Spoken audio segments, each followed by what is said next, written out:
হরে কৃষ্ণ মহামন্ত্র শব্দটি তিনটি শব্দ দ্বারা গঠিত। শব্দ তিনটি হচ্ছে যথাক্রমে হরে, কৃষ্ণ ও রাম।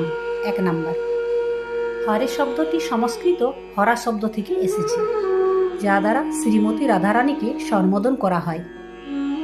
রাধারানী ভগবানের পরম আনন্দময়ী শক্তি।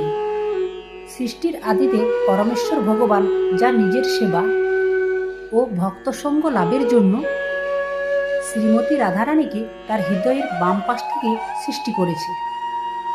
কাজে রাধারানীর অনুমতি ব্যতীত কোনো মানুষ, এমনকি দেবতারা ভগবান শ্রীকৃষ্ণকে লাভ করতে পারে না।